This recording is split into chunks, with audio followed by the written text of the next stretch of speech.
ఏదైనా విషయంలో వాళ్ళ మనుషులు దొరికిపోతే వాళ్లకు ఆ పార్టీకి ఎటువంటి సంబంధం లేదని చెప్పటంలో ముందు ఉంటుంది. దీనికి గతం నుంచి కూడా అనేక ఉదాహరణలు ఉన్నాయి. ఫర్ ఎగ్జాంపుల్, వైసీపీ హయాంలో న్యాయ వ్యవస్థ మీద, న్యాయమూర్తుల మీద అత్యంత నీచమైన, దారుణమైన భాషలో వైసీపీ సోషల్ మీడియా మాట్లాడితే వాళ్ళ మీద కేసు నమోదు చేయాలని కేసును సిబిఐకి అప్పగిస్తే సాక్షి పత్రికలు ఏం రాశారో తెలుసా? ఆ పోస్టులు పెట్టిన వాళ్ళకి వైసీపీ సోషల్ మీడియాకి ఎటువంటి సంబంధం లేదని చేతులు దులిపేసుకుని, సరే తెర వెనక మళ్ళీ వాళ్ళనే కోర్టుల్లో వాళ్ళే కాపాడటానికి న్యాయ సహాయం చేశారనుకోండి, అది వేరే విషయం. అంటే వాళ్ళకి మాకు సంబంధం లేదని చేతులు దులిపేసుకున్నారు అక్కడ. సరే, అది అయిపోయింది కదా అనుకుంటే, ఇటీవల లడ్డూ స్కామ్కు సంబంధించి, ఆ కల్తీ లడ్డూకు సంబంధించి ఎవరైతే మాజీ టీటీడీ చైర్మన్ వైవి సుబ్బారెడ్డి ఉన్నాడో ఆయన పిఏ చిన్నప్పన్న అడ్డంగా దొరికిపోయాడు. మన అందరికీ తెలుసు. సిట్ అధికారులు దాన్ని గుర్తించాడు. అబ్బెబ్బెబ్బే, అసలు చిన్నప్పన్న పిఏనే కాదు, ఆయనకి వేరొక వ్యక్తి దగ్గర ఎక్కడో పిఏ కొంతకాలం వైవి సుబ్బారెడ్డి దగ్గర పనిచేసి మానేశాడు, కానీ ఆయనకు పిఏ కాదు అన్నాడు. బట్ తీరా డీటెయిల్స్ మొత్తం తీస్తే ఏమైంది? ఆయన టీటీడీ చైర్మన్గా ఉన్న సమయంలో చిన్నప్పన్న పేరు మీద వేల దర్శనాలు ఇప్పించినట్టుగా 5 ఏళ్లలో బయటకు వచ్చింది. మరి పిఏ కాని వ్యక్తి దర్శనాలు ఎలా ఇప్పించాడు? సో అదొక రకమైంది. అలాగే ఇప్పుడు నిన్న జగన్మోహన్ రెడ్డి పిఏ నాగేశ్వర్ రెడ్డి అవినీతి మొత్తం కూడా బయటపడింది. 100 కోట్ల విలువైన ఆస్తులు, కార్ల షోరూముల్లో వాటాలు, అలాగే సాఫ్ట్వేర్ కంపెనీల్లో వాటాలు, 2 కేజీలకు పైగా బంగారం, 20 కోట్ల రూపాయల లావాదేవీలు, దాంతోపాటు 3 రాష్ట్రాల్లో స్థిర చర ఆస్తులు ఉన్నాయి. ఇవన్నీ కూడా అధికారులు బయటపెట్టారు. బయట పెడితే పాపం సాక్షి మీడియాకి మళ్ళీ ఒక పెద్ద చిక్కు వచ్చి పడింది. దాంతో ఏం చేశారంటే, ఈ పర్సనల్ అసిస్టెంట్ అంటే వ్యక్తిగత సహాయకుడిని పొలిటికల్ అసిస్టెంట్గా మార్చేశారు. పర్సనల్ అసిస్టెంట్ కాదంట, పొలిటికల్ అసిస్టెంట్ అంట. పొలిటికల్ అసిస్టెంట్గా మార్చేశారు. అసలు కాదంటే కాండ్రించి మొహమ్మద్ వస్తారని చెప్పి భయం వేసి సోషల్ మీడియాలో అప్పటికే కేఎన్ఆర్ అనే వ్యక్తి అందరికీ తెలుసు కాబట్టి మొహమ్మద్ వస్తారనే భయంతో దాన్ని పొలిటికల్ అసిస్టెంట్ అని పాపం రోత మీడియాలో ఒక కథనాన్ని రాసుకుంటూ వచ్చారు. అంటే వీళ్ళు చూడండి, ఇది ఎక్కడితో ఆగల. మీకు లిక్కర్ స్కాములో బాలాజీ గోవిందప్ప, ఈ పేరు మీరు వినే ఉంటారు కదా. ఎవరి బాలాజీ గోవిందప్ప అంటే భారతీ సిమెంట్స్లో శాశ్వత డైరెక్టర్. భారతీ సిమెంట్లో శాశ్వత డైరెక్టర్. సరే, రఘురామ్ నుంచి ఆ సిమెంట్ను లాక్కుని తర్వాత భారతీ సిమెంట్గా మార్చారు, అదంతా స్టోరీ వేరే.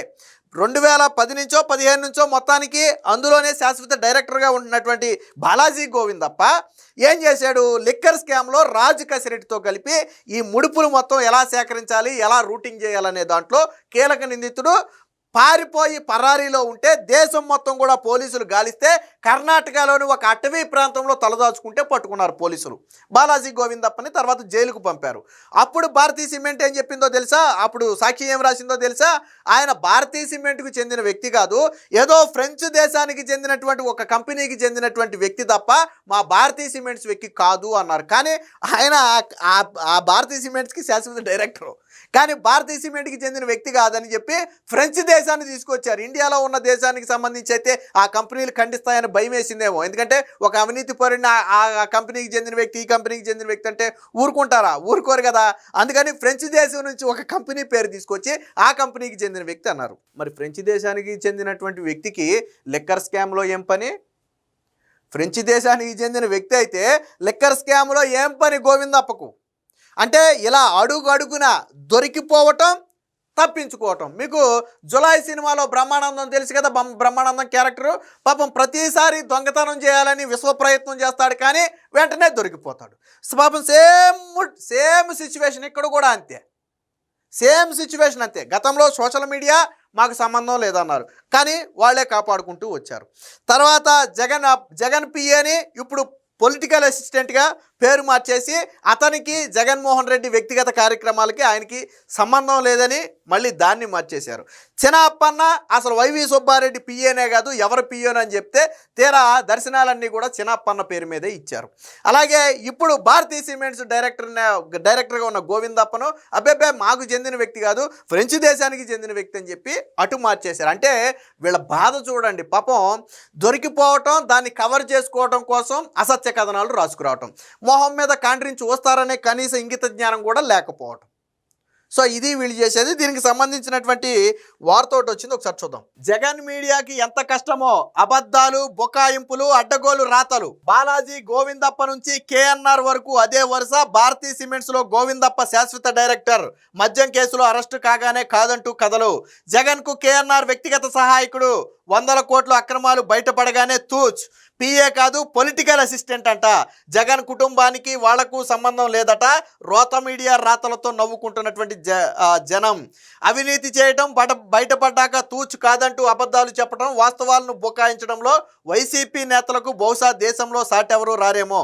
అరాచక శక్తులు వెనకేసుకు రాలేక అసలు తమకే సంబంధం లేదన్నట్టుగా అడ్డగోలు కథనాలు అనడానికి పాపం జగన్ రోత మీడియా పడరాని పాట్లు పడుతుంది.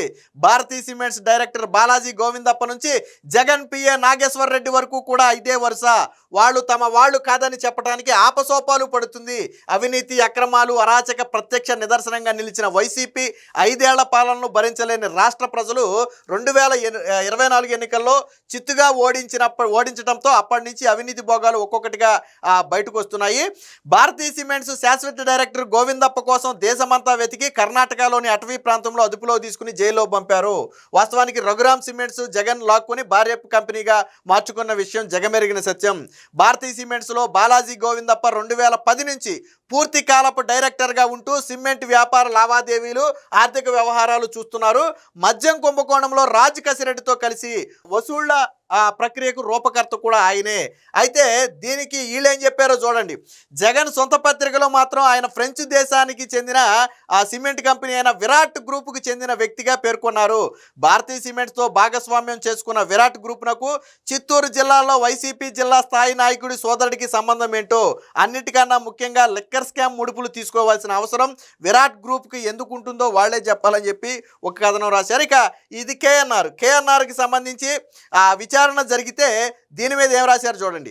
వీళ్ళు మాత్రం ఏం రాశారు, ఈ వార్త ప్రచురించిన జగన్ పత్రిక కేఎన్ఆర్కు జగన్కు పిఏగా కాకుండా పొలిటికల్ అసిస్టెంట్గా అభివర్ణించింది. కేఎన్ఆర్ అడ్డంగా దొరికిపోవడంతో అతడికి జగన్తో సంబంధాలు లేవని కప్పిపుచ్చేందుకు జే మీడియా పురిటి నొప్పులు పడుతుంది. జగన్కు కేఎన్ఆర్ పిఏ అన్న విషయం వైసీపీలో చాలా మందికి తెలుసు. అయినా దానిని దాయటానికి జగన్ మీడియా నానా పాటు పడుతుంది. లెక్కర్ స్కామ్ అంతా కూటమి ప్రభుత్వం కుట్ర అంటూ వాపోయిన జగన్ మీడియా కేఎన్ఆర్ను మాత్రం అసలు పిఏనే కాదని తేల్చేసింది. ఈ వార్త చూసిన వైసీపీ కూలి మీడియా సైతం ఇది పద్ధతి కాదంటూ వ్యతిరేకించింది. వాస్తవానికి జగన్ పర్యటన వివరాలు వారం రోజుల క్రితం వరకు ఆయా జిల్లా నేతలకు ఆయన పిఏ కేఎన్ఆర్ పేరట విడుదలయ్యేవని వెల్లడించింది. జగన్తో వైసీపీ కార్యకర్త ఫోటో దిగాలన్నా నాకేంటి అని చేయి జాసే నైజం ఈ కేఎన్ఆర్ అని చెప్పారు. సరే, కేఎన్ఆర్ పిఏనా కాదా అనడానికి నా దగ్గర కొన్ని ఆధారాలు ఉన్నాయి, అవి కూడా చూపిస్తాను. మిగతా వార్త మొత్తం చూద్దాం. జగన్కి అసలు సొంత మీడియానే లేదంట. సార్వత్రిక ఎన్నికల ప్రచారంలో భాగంగా సిద్ధం పేరుతో జగన్ భారీ సభలను ఏర్పాటు చేసి తమకు సొంత మీడియా లేదని, పత్రికా టీవీ కూడా లేవని బహిరంగంగా ఒకసారి మిగతా అన్ని కాసేపు పక్కన పెడదాం. మీరు ఈ వీడియో చూసే ఎవరైనా సరే జగన్కు సొంత మీడియా లేదు అంటే నమ్ముతారా? లేకపోతే సాక్షి మీడియా ఎవరిది? జగన్కు సొంత మీడియా లేకపోతే సాక్షి మీడియా ఓనర్ ఎవరు చెప్పాలి. సాక్షి పత్రిక చెప్పాలి. భారతి ఎందుకు దానికి మేనేజింగ్ డైరెక్టర్గా ఉందో చెప్పాలి. అంటే జగన్మోహన్ రెడ్డి ప్రజల్ని ఎంత చులకనగా చూస్తాడు అంటే, జగన్ సొంత మీడియా రాజశేఖర్ రెడ్డి నా కొడుకు పెట్టాడు, నీతి నిజాయితీలతో ఇది నడుస్తుందని చెప్పినటువంటి సాక్షి మీడియాని నాది కాదు అని చెప్పుకునే స్థాయికి జగన్ దిగజారిపోయాడు అంటే ఆ పరిస్థితి ఎంత దారుణంగా ఉందో చూడండి. అలాగే చిన్నప్పన్న గతంలో తిరుమల వెంకటేశ్వర స్వామి లడ్డూ ప్రసాదం తయారీకి నెయ్యి కొనుగోలులో భారీ అక్రమాలకు పాల్పడిన విషయం తెలిసిందే. కోట్లాది హిందువుల మనోభావాలు దెబ్బతీసినందుకు గాను చర్యలకు ఉపక్రమించినటువంటి నేపథ్యంలో వైసీపీ పెద్దల అసలు గుట్టు బయటపడింది. దీన్ని బొకాయిస్తూ వైసీపీ ప్రభుత్వంలో మంత్రి జగన్ చిన్నాన్న, టీటీడీ మాజీ చైర్మన్ వైవి సుబ్బారెడ్డి వ్యక్తిగత సహాయకుడు చిన్నప్పన్న పాత్ర వెలుగులోకి వచ్చింది. సుప్రీంకోర్టు ఆదేశాలతో సిబిఐ చేత దీన్ని చేపిస్తే చిన్నప్పన్న మాత్రం సుబ్బారెడ్డి దగ్గర పనిచేయలేదు, వేరొక వ్యక్తి దగ్గర పనిచేశారు. సుబ్బారెడ్డి టీటీడీ చైర్మన్గా ఉండగా చిన్నప్పన్న ఎందులో పాలు పంచుకోలేదు. ఢిల్లీలో ఆయన వేరే పదవిలో ఉన్నాడని చెప్పారు. ఓకే, రైట్, అక్కడ వరకు అగ్రీ చేద్దాం. మరి ఢిల్లీలో ఏదో వేరే పదవిలో ఉన్నటువంటి చిన్నప్పన్న పేరు మీద ఎందుకు టీటీడీ దర్శనాలు ఇచ్చారు? టీటీడీ చైర్మన్ పిఏ హోదాలో లేదా టీటీడీ చైర్మన్ మనిషి హోదాలో చిన్నప్పన్న దర్శనాలు ఎలా ఇప్పించగలిగారు? ఎందుకు సమాధానం చెప్పలేరు?